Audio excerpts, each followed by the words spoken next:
बंदो गुरुपद कंज कृपा सिंधु नररूप हरि महामोह तम कुंज जासो बचन रवि करनी करा धन्य धन्य सतगुरु सुखदाय महिमा कही न जाए। जो कछु कहूँ तुम्हारी कृपा मौते कछु न बसाए।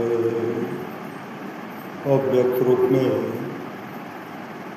प्रातः स्मरणीय अनंत श्री विभूषित परम पूज्यपाद सद्गुरु महाराज के चरणों में कोटि कोटि नमन। विशिष्ट गुरुजन, उपस्थित सत्संग प्रेमी महानुभावों, माताओं एवं बहनों, सभी के अंदर में बैठे हुए परमात्मा को कोटि कोटि नमन। महापुरुष की वाणी है, मनुष्य जीवन की सफलता भगवत प्राप्ति में है। यह तन बार बार मिलने को नहीं है, इसलिए आगे की यात्रा के लिए अभी से भगवत भजन रूपी धन संग्रह करो। संत कबीर साहब की वाणी है, बार बार नरदे नहीं यह बीरड़े, चेत सके तो चेत कहत कब बीरड़े। कबीर सोई धन संचिए, जो आगे का होय, माथ चढ़ाए गांठरी जातन देखा। करिए नित सत्संग को बाधा सकल मिटाए, यह अवसर फिर ना मिले दुर्लभ नर्तन पाए। का सत्संग नित्य कर लीजिए, जो भी बाधा है विपत्ति है मिट जाएगी। और कहते हैं यह मौका, यह सुअवसर फिर हाथ आने वाला नहीं है। अभी हम लोग सुन रहे थे रामचरितमानस सारसटिक सप्तम सोपान उत्तर कांड से, जीवन मुक्त ब्रह्म पर चरित सुनहित ध्यान, जे हरि कथा न करें रति तिनके ये पसान। जीवन मुक्त महापुरुष संत भी समाधि को छोड़कर चरित्रों और सत्संग के वचनों को सुनते हैं। जो हरि कथा में प्रेम नहीं करते उनका हृदय पत्थर है। यह भी सुन रहे थे, बड़े भाग मानुष तन पावा, सुर दुर्लभ सब ग्रंथें गावा। साधन धाम मोक्ष कर द्वारा, पाई निजे परलोक संवारा। सो परत्र दुख पावई, सिर धुनि धुनि पछताए। काल ही कर्म ईश्वर ही मिथ्या दोष लगा। अगर मानव का शरीर मिला है, अगर मानव बढ़ कर के नहीं रहे, मानव के अंदर में जो गुण रहना चाहिए वह गुण आपके अंदर में नहीं है, तो परलोक में दुख भोगना पड़ेगा। परमाराध्य सद्गुरु महाराज की अमृत वाणी है, जौ निज घट रस्सा हो। भगवान श्री राम कहते औरों एक गुपुत मत, सब है कहो कर जोर। शंकर भजन बिना नर, भक्ति न पावे मोर। परमारा सुन रहा है कि जौ निज, निज मतलब अपना, जौ निज घट रस चाहो। अपने अंदर में, अपने शरीर के अंदर में घट का यहाँ से भी ऊपर है। ऐन महल पट बंद के चलो, सुख मन घाटी। दृष्टि डोर अस्थिर रहे तम बिचही में, फाटी हो खोलेरा आसमान की टूटे भ्रम टाटी हो। ज्योति मंडल धसधाय के निर्खत बैराटी हो। धुरधुन गही लही परम पद, बंधन लेहूं काटी हो। कौन सा बंधन? आवागमन सम दुख दुजा, है नहीं जग में कोई, इसके निवारण के लिए प्रभु भक्ति करनी चाहिए। बंधन लेहू काटी हो, संतन के यह राज रही। भिख भरम से पाटी हो, मैं ही देवी साहब दया दिन्ही भ्रम काटी हो। तो पुनः सदगुरु कहते हैं जौ निज घट रसा हो, तो अपने को 5 पाप से हरदम खूब बचा लो। हाय एक झूठ बोलने वाला सच्चा इंसान नहीं हो सकता, झूठ बोलने वाला गुरु भक्त नहीं हो सकता, झूठ बोलने वाला ईश्वर भक्त नहीं हो सकता। तो है एक झूठ नशा है, दूसरा नशा पान करने वाला भगवान का और गुरु का भक्त नहीं हो सकता। भगवान शिव की वाणी है, जो मांस और मछली के लिए प्रतिदिन ललायत रहता है, कौओं गिद्धों के जोनी में जन्म लेता है। नशा पान करने वाला निश्चय ही सुअर होता है। मौत होगी, मौत के बाद क्या होगा? अगर शुभ काम किए तो अच्छी गति होगी, अगर शुभ काम नहीं किए हैं तो मरने के बाद दुर्गति होगी। कहाँ? जमलोक में, जमपुरी में। एक धनी सेठ था, मलमल पहनता था, मखमल पर सोता था, 56 प्रकार का सुस्वादिष्ट भोजन व्यंजन करता था, लेकिन शराब भी पीता था, मांस भी खाता था, मछली भी खाता था। बहुत बड़ा अहंकार, हमसे बढ़ करके कोई नहीं। महापुरुष की वाणी है, चलत कत ऐठो ऐठो ऐठो, और चलत कत टेढ़ो टेढ़ो टेढ़ो। जब सेठ का शरीर छूटा, ऐसी दुर्गति हुई, जमदूत घसीट करके ले गए, और जमराज कहता है जमदूतो इनकी कुटाई करो। क्यों? क्या शराब पीने में इसको बहुत मन लगता था, अंडा गंडा मांस मछली शराब का सेवन करते थे। जब पिटाई होने लगी, चीखने चिल्लाने लगे, मुख से निकलता है पानी। जमराज कहते हैं कभी प्यासे को पानी पिलाया है, भोजन कभी भूखे को भोजन कराया है? तेरे जीवन में शुभ कर्म नहीं है, इसलिए आए जमदूतो इसको कुंभी पाक नरक में गिराओ और तरह तरह का दुख इनको दो। कुंभी पाक नरक में डाल दिया गया और नरक में काफी दुर्गति हुई। किसके चलते? नशा के चलते, झूठ के चलते 56 कोटि जन्मवंशियों का नाश हो गया। आप लोग जानते हो, दुर्वासारी के सामने में भगवान कृष्ण का पोता था, उनको लाया और लड़की का रूप बना करके, और कहते महाराज इस कन्या से क्या पैदा होगी? दुर्वासा जी कभी इधर मुंह फेरते हैं, कभी उधर मुंह फेरते हैं। कहते महाराज आप नहीं जानते क्या पैदा होगी? फिर भी दुर्वासा ऋषि संत सदगुरु कभी इधर मुंह फेरते हैं, कभी उधर मुंह फेरते हैं। बहुत सताए, लेकिन अंत में रहा नहीं गया। दुर्वासा ऋषि ने कहा इस कन्या से वही पैदा होगी जिससे सारे जदवंशों का नाश होगा। क्यों? नशा पान करके और झूठ बोल रहे थे कि क्या पैदा हो, सारे जदवंशों का नाश हो गया। एक बार भगवान कृष्ण युधिष्ठिर जी को झूठ बोलवाए थे, अश्वस्थामा हतो नरोवा कुंजरो, झूठ बोलवाए, सबको नरक का मुख देखना पड़ा। ये झूठ की दुर्गति। इसलिए हाय एक झूठ, नशा है दूसर। नशा पान करने कहते हैं नशा का जो हुआ शिकार, उजरा उसका घर परिवार। इसलिए महापुरुष की वाणी है जीवन में नशीली वस्तु का परित्याग कीजिए, और जो जो नशा का परित्याग किए उनको क्या मिला? सच्ची घटना है। एक बसर था, बसर 1 नंबर का शराबी, 1 नंबर का शराबी था। वो शराब पीते थे और हर दिन रात शराब के नशे में वो मातते रहते थे। एक दिन की बात, वह टहलते हुए जा रहे थे, रास्ते में कुरान का पन्ना मिला, फटा हुआ पन्ना था, उसमें लिखा हुआ था खुदा।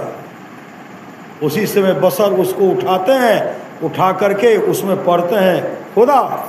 उसको उस पर जो मिट्टी लगी हुई थी उनको झाड़ते हैं, झाड़ने के बाद इत्र देते हैं। इत्र दे करके चौखट ऊपर घर में पहले धारण रहता था, उस पर रखते हैं। और जैसे उस पर रखे, सुबह हुआ एकाएक आकाशवाणी होती है और वहाँ के मौलाना मौलवी साहब को कहते हैं, मैंने बसर का नाम फ़कीर के खाते में जोड़ दिया है, बसर का नाम फ़कीर के खाते में जोड़ दिया है। जैसे वह मौलवी साहब आए और कहते हैं, बसर आपका नाम खुदा की आवाज़ थी, ईश्वर की आवाज़ थी, मैंने बसर का नाम फ़कीर के खाते में जोड़ दिया। जानते हो क्यों? उनकी आवाज़ थी कि नशा की अवस्था में भी जिन्होंने मेरे नाम का सम्मान किया है, जिन्होंने मुझे ज़मीन पर से ऊपर किया है, इसलिए मैं उनका नाम नीचे से ऊपर कर दिया, फ़कीर के खाते में जोड़ दिया। वह देश का बहुत बड़ा फ़कीर हो गया। जैसे आकर उनको कहते, उनका हृदय तो पिघल गया और रोने लगे और रोते हुए कहते हैं, आज से मैं नशा का सेवन नहीं करूँगा, नशा पान करना छोड़ दिए। और इतने अच्छा ढंग से वो रहने लगे, जब चलते थे उनका चौपाया भी लिहाजा करते थे। जब चलते थे चौपाया जो गौशाला में लीद गोबर करते थे, रास्ते में नहीं करते थे, खुली मैदान में भी नहीं करते थे। और वो हमेशा सोचते रहते, चौपाया सब जानवर सब हो न हो, अगर फ़कीर बसर इधर आ गया, मेरा लीद जो है, मेरी लीद जो है उनके पाँव में लग जाएगी, इससे लगने से अच्छा नहीं होगा। वह चौपाया लीद करना छो, गोबर करना छो। कई वर्षों तक इस तरह चला, जब तक बसर जीवित रहे कोई चौपाया भी सड़क पर लीद नहीं करते थे, लिहाजा करते थे। कई वर्षों के बाद एक जगह खुली मैदान में एक गोबर देखते हैं, तो किसी ने कहा, लगता है अब फ़कीर बसर संसार में नहीं रहा। तब तो चौपाया खुली मैदान में जाकर के गोबर के पता लगाए, तो कहा कई वर्ष पहले फ़कीर संसार से चले। कहाँ चल बसे? साधन धाम मोक्ष कर द्वारा वो मोक्ष धाम को चले गए। इसलिए नशेली वस्तु से दूर रहिए।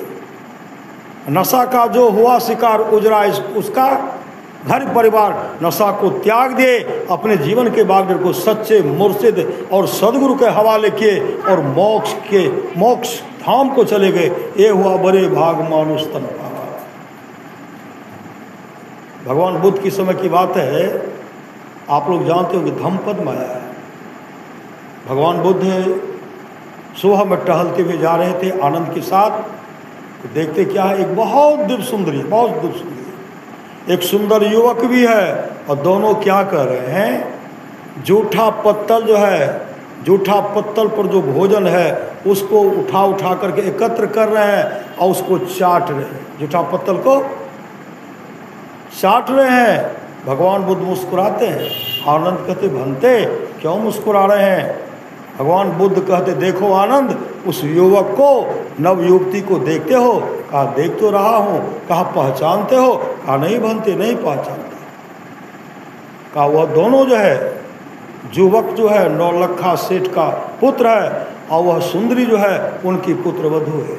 महाराज, नौलखा सेठ की पुत्र वधू की ये हालत।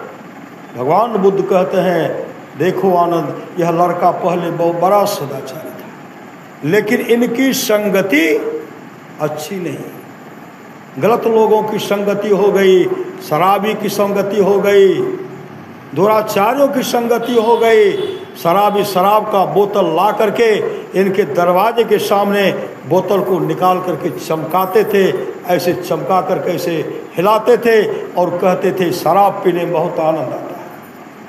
लेकिन पीता नहीं था, लेकिन शराबों ने इतना बड़ाई किया, शराबियों ने इतना बड़ाई किया, सेठ पुत्र का मन शराब पीने में लग गया और सारा धन इसका बर्बाद हो गया, शराब पीने में लग गया। और पति पत्नी दिन रात शराब पीते रहते हैं। कल भोज का निमंत्रण, शाम में इनको निमंत्रण देने के लिए आया था, उस समय पति पत्नी शराब पी रहे थे। निमंत्रण देने वाले ने कहा शाम में भोजन का व्यवस्था है, वहाँ आप लोग आएंगे। नशा का अवस्था में शराब पी रहे थे। कहते जाऊंगा, लेकिन इतना शराब पी लिए, शराब का नशा चढ़ा, हर रात नशा में करवट बदलते रह गए। सुबह जब हो गया, जोरों की भूख लगी, जोरों की भूख लगी। चार दीवारी बंद है, जोरों की भूख लगी, वही दोनों जूठा पत्तल को चाट रहे हैं। ये नशेली की नशावादों की हालत है। इसलिए नशा का जो हुआ शिकार उजरा उसका हर परिवार। जिसने नशा को त्यागा, जिसने अपने जीवन के बागडोर को सदगुरु के हवाले किए, उसका परम कल्याण हो गया। जो नशा का परित्याग नहीं किए, इहलोक परलोक दोनों उसका चौपट हो गया, नरकगामी हो गए। वही परमाराज महाराज कहते हैं, हाय एक झूठ नशा है दूसर, और तीसर नारी पर के हो। रावण ने माँ सीता को कुदृष्टि से निहारा था, कीचक ने महारानी द्रौपदी को दृष्टि से निहारा था, और दुशासन दुर्योधन ने महारानी द्रौपदी को भी को दृष्टि से निहारा था। हुआ क्या हुआ? परिणाम क्या मिला? 1 लाख पूत 1.25 लाख नाती, 1000 रावण घर दियो ने बाती। को दृष्टि के चलते रावण का 1 लाख पूत 1.25 लाख नाती, मतलब पोता का नाश हो गया।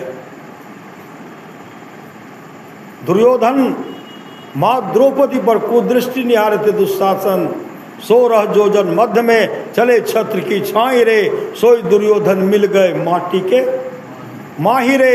महापुरुष की वाणी है, ऐ संसार के लोगों, भवसागर में आए हो, भवसागर में आए के कछु कियो लो नेकारे। यह जीरा अनमोल है कोरी में फेकारे। आप लोग तो नेक काम करिए रहे, नहीं कर रहे हैं। श्री सतगुरु आप लोगों को गुरुदेव के द्वारा ढेर सारा आशीर्वाद है। गुरुदेव की वाणी है, जो लोग बहुत दिनों से सत्संग करते आ रहे हैं, अभी कर रहे हैं, आगे भी करेंगे, वे सभी महासुख के भाग्य होंगे। भगवान श्री राम कहते हैं, भगति सुतंत्र सकल सुख खानी, अबिनु सत्संग न पावे प्राणी। भगवान शिव कहते, धन्य घरी सोई जब सत्संगा, धन्य जन्म दुज भगत अभंगा। राम कथा के तेज अधिकारी, जिनके सत्संगति अति प्यारे। आप लोग को तो प्यारी है ये गुरुदेव की अमृतवाणी। अभी सुन रहे थे ना, धुंधकारी का प्रसंग सुन रहे थे ना।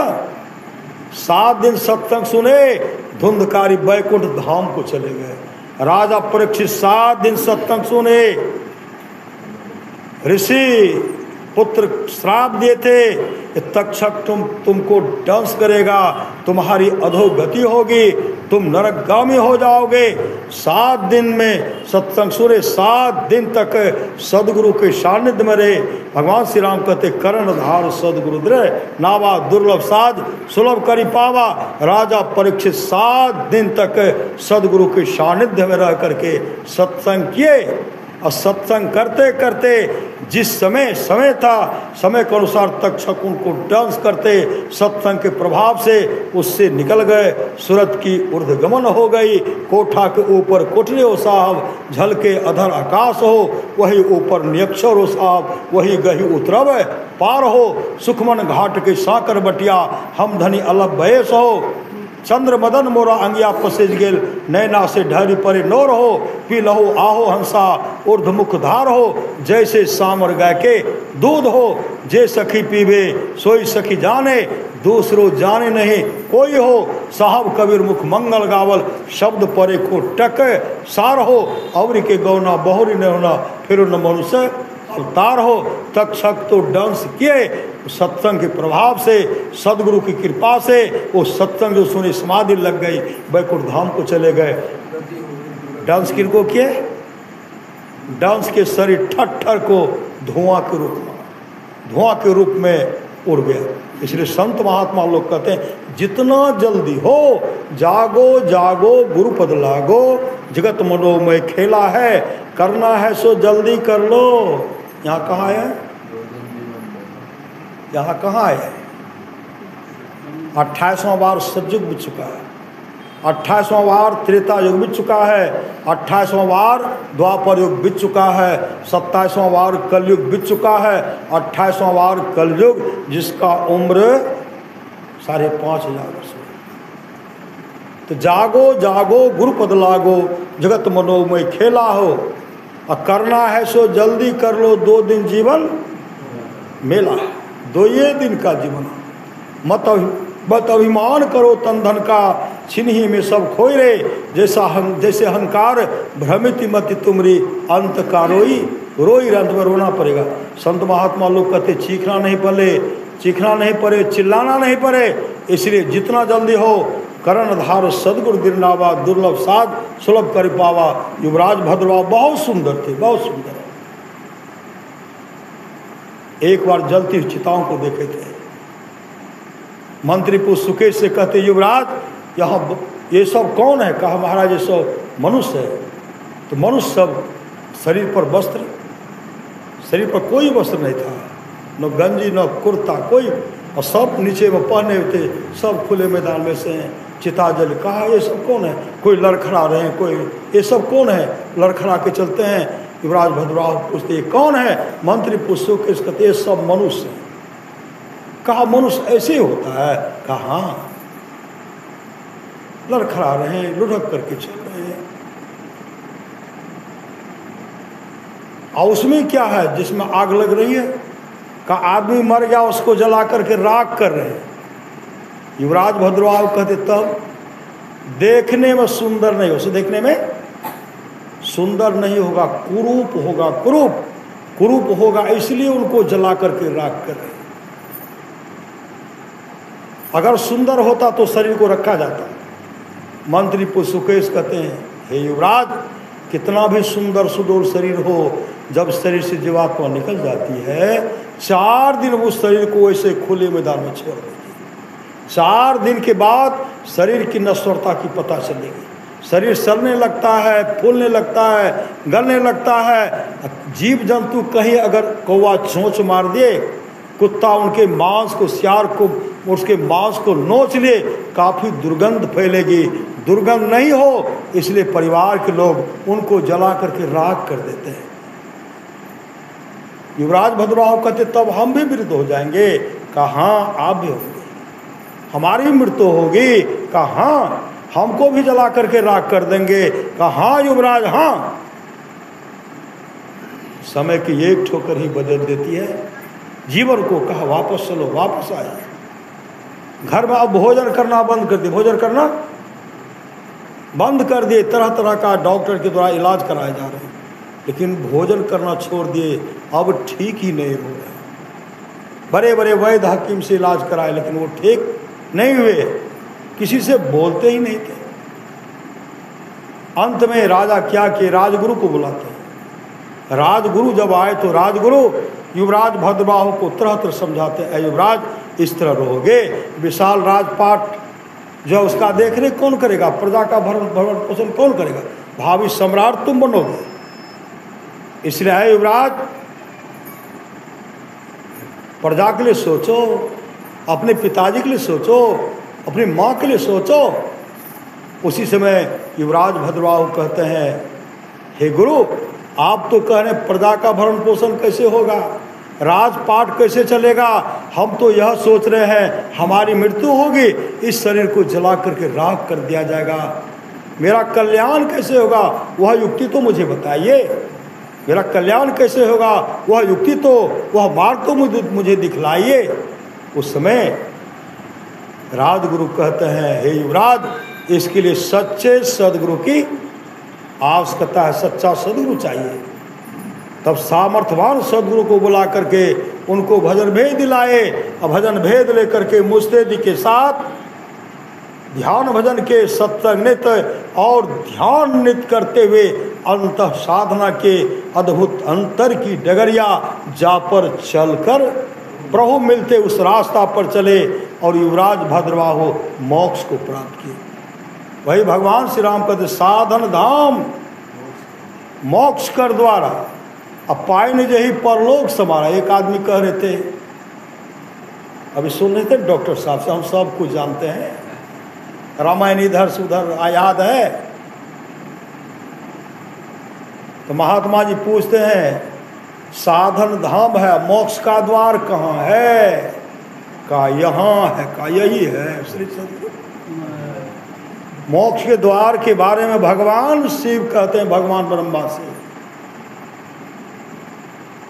महापुरुष की बात नयन नाश का अग्र है, तहाँ ब्रह्म को वास अविनाशी बिन से नहीं, हो सहज ज्योत प्रकाश।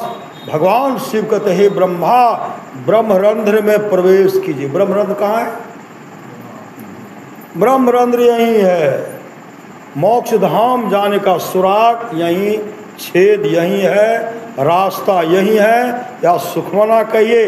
इसमें जो आधा पल, आधा क्षण पानी और नमक को मिलने में, घुलने में जितना देर लगे, पानी और दूध को मिलने में जितना समय लगे, गाय के सींग पर सरसों का दाना जितना देर ठहरे, उतना देर भी अगर जो भक्त हैं, गुरु के दुलारे हैं, गुरु के प्यारे हैं, अगर अपने आप को वहाँ ठहरा करके रखे, ब्रह्मरंध्र में सुखमना में ठहरा करके रखे, इसका जो फल होगा, जो 1000 अश्वमेध यज्ञ करेंगे, सैकड़ों वाजपेयी यज्ञ करेंगे, कृष्ण चंद्रायन आदि व्रत कर लेंगे, गंगा सागर में स्नान करके मणिकर्णिका को प्रणाम करेंगे, इसका जो फल होगा, जो एक क्षण, एक पल, एक सेकंड जो वहाँ टिक गया, इसका जो फल होगा, उसका 16वां भाग नहीं होगा। यह भगवान शिव सत्संग योग में कहते हैं। किनको कहते हैं?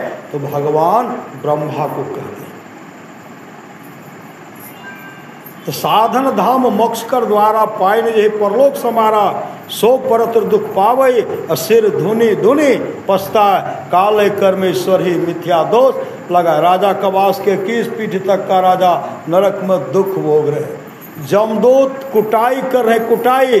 गीतानंद स्वामी कहते हैं, ओ गंगाराम तेरा सुगना पिंजरा पुराना हो गया, तुम बैठा है खामोश, तेरा साथी रवाना हो गया। कौन साथी? शरीर तो ही है,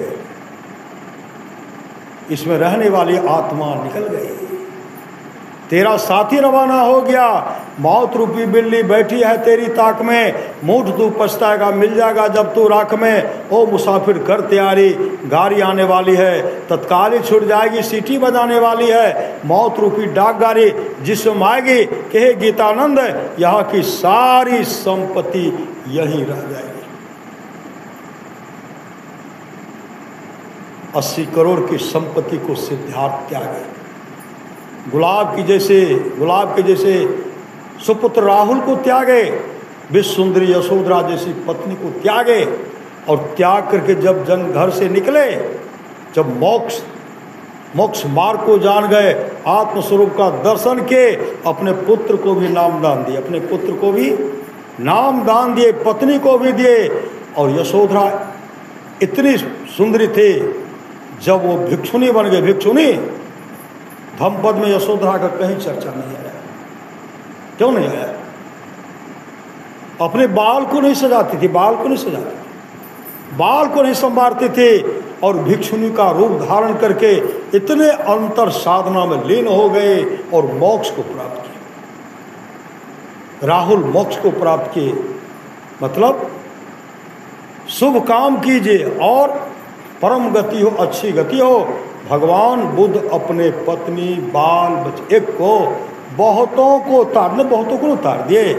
समय के एक सिद्धार्थ ने वृद्ध को देखे थे, रोगी को देखे थे, लाश को देखे थे, जलती चिताओं को देखे थे। एक ही बार मेरा हो गया। हम लोग बार बार देख रहे, लेकिन कोई असर हो रहा है? कोई असर नहीं हो रहा। सब कोई मरते, हम नहीं मरवे, कोई असर नहीं हो रहा। एक बार में सिद्धार्थ को असर हो गया, मोक्ष धाम को चले गए। युवराज भद्रवाह को एक बार असर हुआ, मोक्ष धाम को चले गए। परमारा सुराज एक बार पिता के आंख में आंसू देखे। जब पिताजी रामायण पढ़ते थे, रामायण पढ़ते पढ़ते पिताजी रोने लगते थे।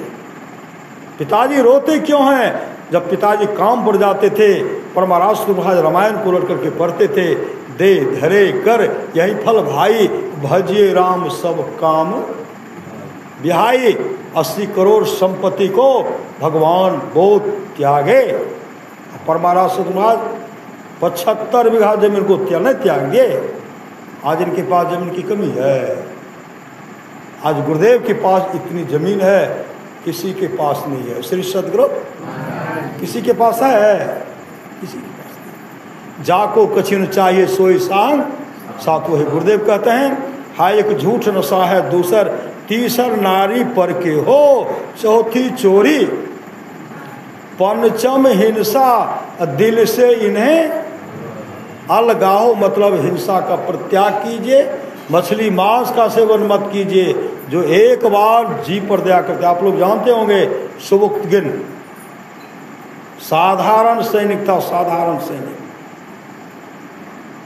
सुबुक्तगिन आए घर, पड़ गए बीमार। बीमार जब पड़ गए, एकाएक मन में हुआ मांस खाना चाहिए, मांस खाना चाहिए।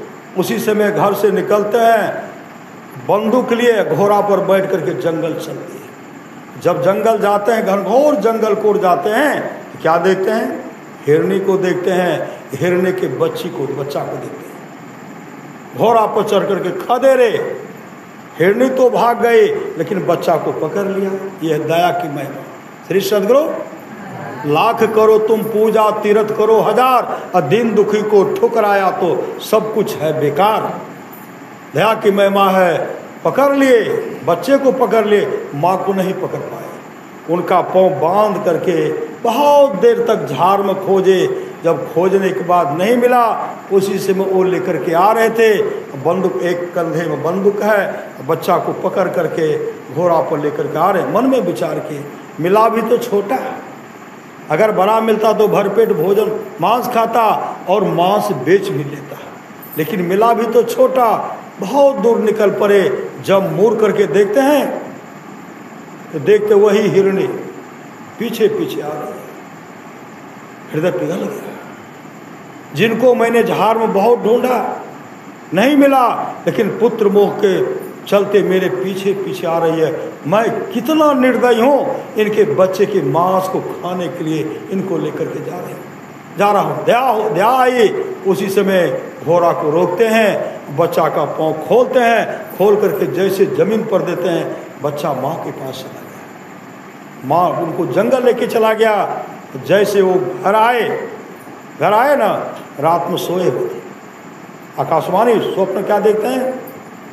आए सुबुक्तगिन, आज तुमने गरीब हिरनी के बच्चा पर दिया क्या? जानते हो, मैं तुम्हारा नाम बादशाह के खाते में जोड़ दिया है, तो देश का बादशाह बनेगा। नींद टूटी, 7 दिन भी नहीं हुआ, देश का बादशाह मारा गया। सब सैनिक मिल करके उनको देश का बादशाह बना दिए, देश का बादशाह। ये दया का फल है, दया का फल है। इसलिए जीव का हिंसा मत कीजिए, और देश का बादशाह बना, और सबको मांस खाने से मनाही किए, मछली मांस खाने से मनाही किए, और धर्म का प्रचार किए। अंत में सुबुक्तगिन मोक्ष को प्राप्त किए। मोक्ष सच्ची घटना है। एक बहेलिया था, बहेलिया। श्री सद्गुरु, शीर्षक है दया की महिमा। बहेलिया 1 महीने तक बीमार पड़ गया। पूस का महीना, अब तो पहले पूस हम लोग बच्चे थे ना, 1 महीने तक सूर्य का दर्शन नहीं होता था। बूंदा बूंदी वर्षा हो रही है, नहीं हो रही है पहले। अब तो कोई बात नहीं, पहले याद है हम लोग को, चाहे जो भी हो श्री सद्गुरु, सूर्य का दर्शन नहीं हो रहा था। लेकिन वह बहेलिया जो था, 1 महीने तक सूर्य का दर्शन नहीं हुआ, 1 महीने तक बिछावन को पकड़े रह गए। थोड़ा जब शरीर में जान आया, एकाएक कहते बहुत दिनों से मांस नहीं खाया। क्या करे, क्या करते हैं? चिड़िया फंसाने वाला गोंद लकड़ी लिए और निकल पड़े घर से।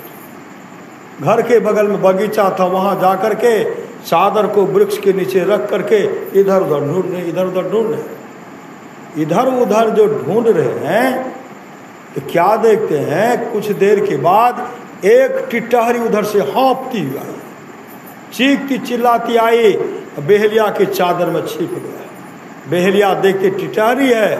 बहेलिया कहते कितना अपशकुन है, टिटहरी मिल गया, इनको उड़ाना चाहिए। तब तक उधर से बाज आया। बाज को देख कर बहेलिया के हृदय में दया आ गई। अपने प्राण को बचाने के लिए टिटहरी मेरे चादर में छिप गई है, उसी से बाज को उड़ा देते हैं। बाज उड़ करके चला गया। तब टिटहरी फुदकती हुई निकल गए। कुछ दिन के बाद बहेलिया की मृत्यु होगी। बहेलिया की मृत्यु परमाराज सुहाजवानी जाओ परलोक यहाँ सुख चाहो, सुनि मम वचन हृदय दृढ़ गाहो। बहेलिया की मृत्यु हो गए, उनको जमदूत ले गए।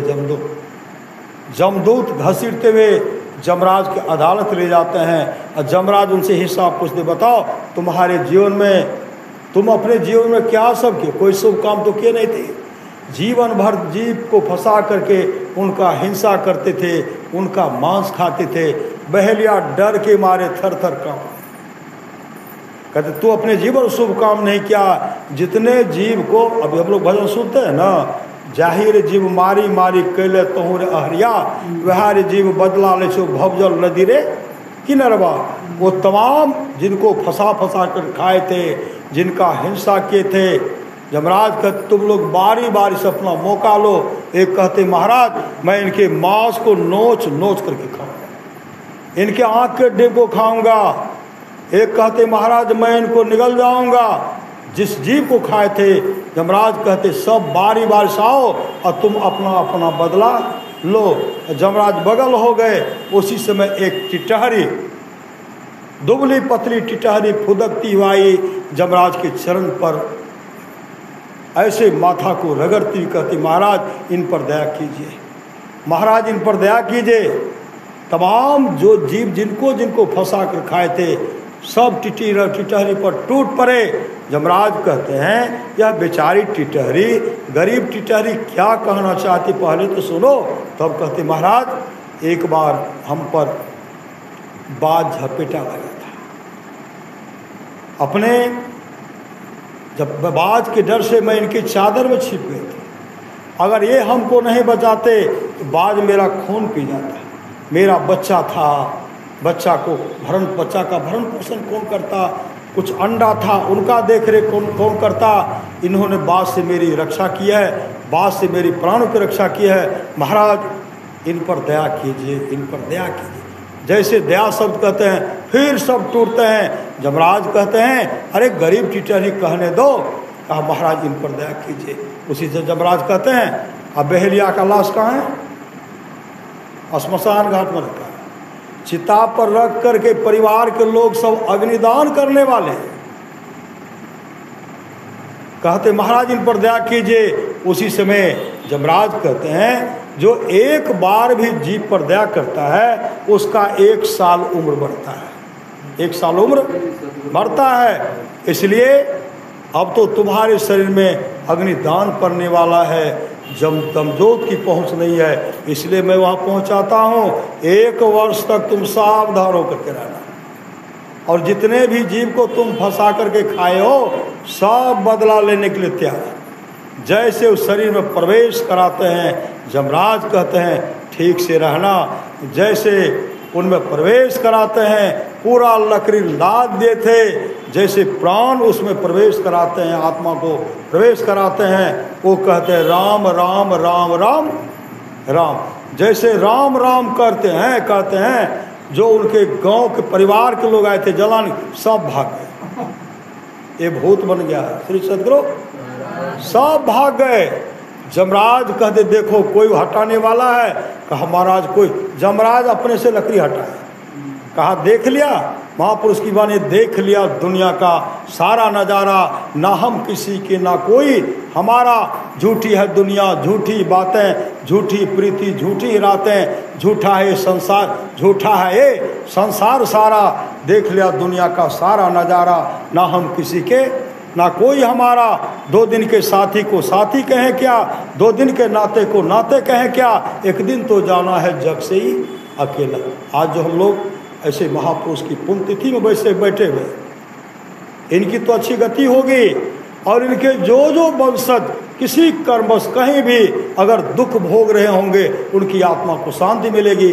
भगवान नरसिंह भक्त प्रहलाद से कहते हैं प्रहलाद किसी भी कुल में मम भक्ता, मेरा एक भी भक्त हो जाता है वह भक्त 100 पीढ़ी को भक्त तारता सो सबल सिंह कृत। महाभारत को पढ़िए, उसमें है। इनकी आत्मा की शांति हेतु सत्संग करवा रहे हैं, लकड़ी हटाते हैं गए राम राम करते हुए जैसे घर प्रवेश करते हैं, जिस घर में पत्नी थी, कहते किवाड़ को खोलो, कहते नहीं हम नहीं खोलवे, अहाँ भूत भै गए। श्री सदगुरु भैलिया कहते हम भूत नहीं बने। अरे पहले तो खोलिए। अरे नरक में काफ़ी दुख भोगना पड़ता है, लेकिन एक टिटहरी पर मैंने दया किया है, जमराज ने मुझे 1 साल का मौका दिया है, इसलिए मछली मांस छोड़ो, नशा पान करना छोड़ो, अपने जीवन को भागवतमय सत्संगमय बना लो, जीवन मंगलमय होगा। तब पत्नी खोलते हैं, पतोह भी खोलते हैं, बेटा खोलते हैं, पूरे गांव के लोग उनको आए, सब बात बताए। एक टिटहरी पर दया किया था, जिसके चलते जमराज ने मुझे 1 साल का मौका दिया। ऐ मेरे भाई, जिस तरह भगवान श्री राम कहते हैं बड़े भाग मानुष तन पावा, उसी समय वो बहेलिया पूरे गांव के लोग को बैठाए, मेरे भाई मांस मछली खाना छोड़ दो, नशा पान करना छोड़ दो, हिंसा करना छोड़ दो, तमाम को बैठा करके 1 वर्ष तक पूरे गांव के लोग को वैष्णव बना दी, पूरे गांव के लोग को वैष्णव बनाए, और 1 वर्ष तक उनका जीवन भागवतमय हो गया, सत्संगमय हो गया, भगति स्वतंत्र सकल सुख खानी सत्संगमय हो गया। 1 वर्ष के बाद उनके लिए विमान है, कौन विमान? वैकुंठ लोक से विमान आए, और भगवान विष्णु के पार्षद आए, उस विमान पर 100 शरीर बैठा करके दिव्य रूप धारण करके वैकुंठ लोक लेके चले गए। ये दया की महिमा है, दया की महिमा। भाई भगवान श्री राम कहते हैं करणधार सदगुरु दिरनावा, दुर्लभ सास सुलभ करी पावा, जो न तरे भव सागर नर समाज अस्पाय, तो कृत निंदक मंदमती आत्म हन गति जाय। यदि परलोक और इस लोक में सुख चाहते हैं, अपने जीवन के बागडोर को भागवतमय संतमय सत्संगमय बना लीजिए, और करणधार सदगुरु दिरनावा, दुर्लभ सास सुलभ करी पावा, जीवन मंगलमय होगा, यह लोक परलोक दोनों मंगलमय होगा।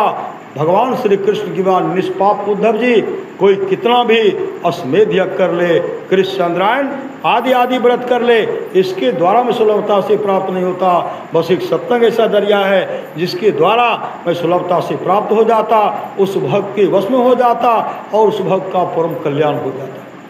गुरुदेव की वाणी थोड़ा सा भी सत्संग करो, बड़ा लाभ होता है। राजा खरवान का मित्र था जमराज, वो जमराज से मिलने के लिए गए। जमराज उनका हंसकर स्वागत करते हैं, हंसकर स्वागत करते हुए जमराज कहते दोस्त कहाँ आना हुआ? राजा खरवान कहते दोस्त एक न एक दिन हमारी मृत्यु होगी, आप जाओगे या तो आपका दूध जाएगा, तो दोस्त आपसे पहले मिलने के लिए आए हैं। जब हमारी मृत्यु का समय कई वर्ष बचा रहे तो हमको पहले खबर कर दीजिएगा, हम अपने जीवन को भागवतमय, हम अपने जीवन को सत्संगमय बना देंगे। जमराज सुन करके मुस्कुराने लगे, कहते दोस्त आप कहते हो कई वर्ष पहले खबर कर देना और अपने जीवन को हम परम कल्याण कर लेंगे। है दोस्त, अगर बचना चाहते हैं तो बच जाओ, अपने जीवन को कल्याण करना चाहते हैं तो कर लो। कहा कैसे करेंगे? कहा आपके पास मात्र 2 घड़ी समय से 2 घड़ी, 2 घड़ी में आप जो करना चाहते हैं कर लीजिए। राजा सुखदेव मुनि राजा परीक्षित को समझाते हैं, है परीक्षित, राजा खरवांग 2 घड़ी जमराज के पास बैठ करके सत्संग सुने। जमराज प्रवचन कर रहे हैं और उनके दोस्त राजा खरवांग सत्संग सुन रहे हैं। सुनते सुनते समाधि लग गई और वो मोक्ष को प्राप्त किए। वही भगवान श्री राम कहते हैं, और एक गुपुत मत सब है कहो कर जोर, और शंकर भजन बिना नर भक्ति न पावे। मोर जीवन में सत्संग नित्य ध्यान नित्य कीजिए, संलग्नता के साथ कीजिए, यही लोक परलोक दोनों मंगलमय होगा। गृहपति के द्वारा जो सत्संग का आयोजन किया गया है, पिताजी की पुण्यतिथि के अवसर पर सत्संग करवा रहे हैं। सदगुरु वहाँ से प्रार्थना है, सदगुरु आत्मा तो अजर है, अमर है, अविनाशी, शरीर नश्वर है, आत्मा कहीं न कहीं है, उन आत्मा को शांति मिले, यही सदगुरु वहाँ से प्रार्थना है, यही सदगुरु वहाँ से प्रार्थना है। परमाराज महाराज कहते हैं, मैं मोक्ष नहीं चाहता, मैं बार बार आऊँगा, तब तक आऊँगा जब तक अपने सारे शिष्यों को मोक्ष नहीं दिला दूँ। अंदेशा किस बात? वही अमर मुनि का उपदेश है। 100 काम को छोड़ करके स्नान करना चाहिए, 1000 काम को छोड़ करके भोजन करना चाहिए, 1,00,000 काम को छोड़ करके सत्संग करना चाहिए, करोड़ों काम को छोड़ करके अपने जीवन के बागडोर को संत सदगुरु के हवाले करना चाहिए। करण आधार सदगुरु दृढ़ नावा। बाबा देवी साहब की वाणी है, सच्चा शिष्य वह है जो गुरु को परमात्मा के तुल्य जानकर आदर करते हैं। दादू दयाल जी महाराज की वाणी है, साचा सतगुरु जे मिले सब साथ समारे, दादू नाव चढ़ाई करे ले पार उतारे, दादू काढ़े काल मुख अंधे लोचन दे, दादू ऐसा गुरु मिलिया जीव ब्रह्म करी। अगर सामर्थ्यवान सदगुरु मिल जाते हैं, जीव से ब्रह्म परमात्मा बना देते हैं। इसलिए करोड़ों काम को छोड़ करके अपने जीवन के बागडोर को संत सदगुरु के हवाले करना चाहिए। भगवान श्री कृष्ण की वाणी है, निष्पाप उद्धव जी, कोई कितना भी अश्वमेध यज्ञ कर ले, कृष्ण चंद्रायन आदि आदि व्रत कर ले, उसके द्वारा में सुलभता से प्राप्त नहीं होता। बस एक सत्संग ऐसा जरिया है जिसके द्वारा में सुलभता से प्राप्त हो जाता, उस भक्त के वश में हो जाता और उस भक्त का परम कल्याण हो जाता। पर महाराज सुभाष की वाणी है, थोड़ा सा भी सत्संग करो बड़ा लाभ होता है। जितना लाभ की बहुत धन के मिलने, बहुत विद्या के पढ़ने से होता, उतना लाभ सत्संग से होता है। नित्य नियमित ढंग से सत्संग करो, सत्संग से खाली कोई मत रहो। अभी अमृत की वर्षा हुई, अध्यात्म ग्रंथ का सार सार ज्ञान कह दिया। जिसको याद रहा उसको अमृत मिला, जिसको याद नहीं रहा उसने अमृत को खो दिया। याद क्या रहा? सत्संग नित्य और ध्यान नित्य संलग्नता के साथ कीजिए, इहलोक परलोक मंगलमय होगा। गुरुदेव कहते तो अपने को 5 पाप से हरदम को बचाओ। है एक झूठ नशा है दूसरा, तीसर नारी पर के हो, चौथी चोरी, पंचम हिंसा, दिल से न अलगा हो, मैं ही सहज ही इनसे बचन चाहो। गुरु पद टहल कमाओ, गुरु का टहल कबाओ, गुरु की आज्ञा का पालन कीजिए, सत्संग ध्यान नित्य कीजिए। गुरुदेव की वाणी है, गुरु सतगुरु समहित नहीं को, निष्दिन करिए सेव है, तन मन आत्म रक्षक है गुरु। गुरु ही के नाम एक लेव है, मात होते हैं बड़ी छोह करित है, पिता होता अधिक भलाई है, कुल मालिक होते हैं बड़ी कृपाधार है। गुरु सब नाहि सहाय है, तन मन आत्म पद पर बारिये, गुरु हित पर तर नाई है। निष्दिन चरण शरण में रहिए और न आन उपाय है, जौ गुरु कृपा तनि विचारें, मिटे कल्पना सोग है।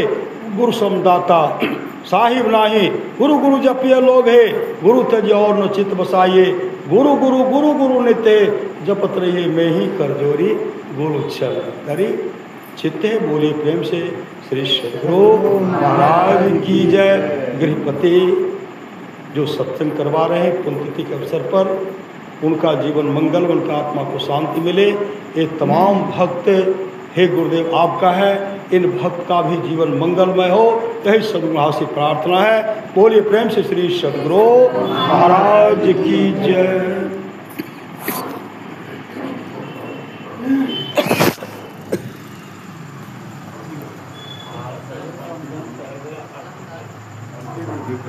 श्री सद्गुरु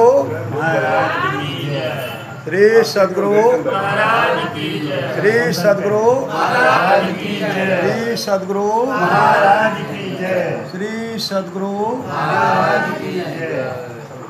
श्री सद्गुरु महाराज की जय। श्री सद्गुरु महाराज की जय। महाराज की जय। महाराज की जय।